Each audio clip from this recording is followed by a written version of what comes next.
Hello, bachcho, let's read the question first. And question says that 22 neon nucleus after absorbing energy decays into 2 alpha particles and unknown nucleus. The unknown nucleus is first nitrogen, second carbon, third boron, fourth is oxygen.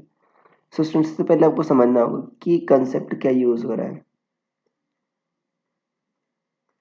सो की concept is student nuclear reaction.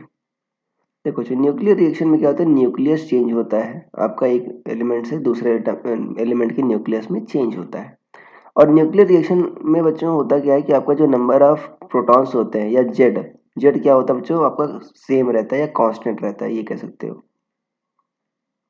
जो left hand side Z है वही right hand side भी बच्चों Z का जो सम रहेगा वो लेफ्ट हैंड साइड जो है राइट हैंड साइड भी सेम रहेगा. और ए जो मास नंबर है ये भी क्या रहता है बच्चों आपका कांस्टेंट रहता है. जो left hand side mass number है वही राइट हैंड साइड भी होगा. अब देखो 22 नियॉन न्यूक्लियस है बच्चों. ये आपका जो ब्रेक होता है टू अल्फा पार्टिकल्स और अननोन न्यूक्लियस में. सो 22 नियॉन. देखो जो नियॉन मतलब क्या होता है आपका, इसमें नियॉन 22 है ना, तो 10 होता है बच्चों ये, राइट. इसका जो mass number sorry atomic number होगा 10 नियॉन और यहाँ पर क्या होगा वो 22. देखो दो आपके हीलियम न्यूक्लियस में टूट रहा है, right. Alpha particle helium nucleus होते हैं तो 2 इंटू 2He4 प्लस मान लो x है बच्चों, राइट. एक एलिमेंट का x.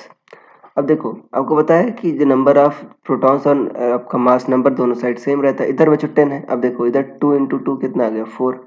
तो जो x होगा उसका जो बच्चों एटॉमिक नंबर होगा वो क्या होगा 6, जिससे इधर भी बच्चों 10 आ जाए और इधर भी आपका 10 आ जाए. 2 इंटू 2 4 और यहाँ पर ये 6 है तो 10 आ जाएगा.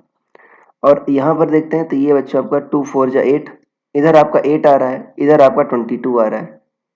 सो कितना होगा बच्चों आपका 14 होगा कि नहीं होगा. तभी तो 14 प्लस 8 कितना आ जाएगा 22 आएगा. तो ये बच्चों आपका 14 होगा. देखो अब कौन होता है बच्चों जिसका होता है आपका एटॉमिक नंबर 6 होता है, कार्बन. कार्बन का एटॉमिक नंबर 6 होता है. तो ये 6C14 है बच्चों. कार्बन का आपका आइसोटोप, दो आइसोटोप होते हैं आपने पढ़े होंगे. तो आपका 6C12 होता है, 6C14 भी होता है. तो ये 6C14 है तो कार्बन है बच्चों ये. तो ये आपका ऑप्शन नंबर बी सही है, बाकी सारे गलत हो जाएंगे. So I hope you understood it well. Best of luck.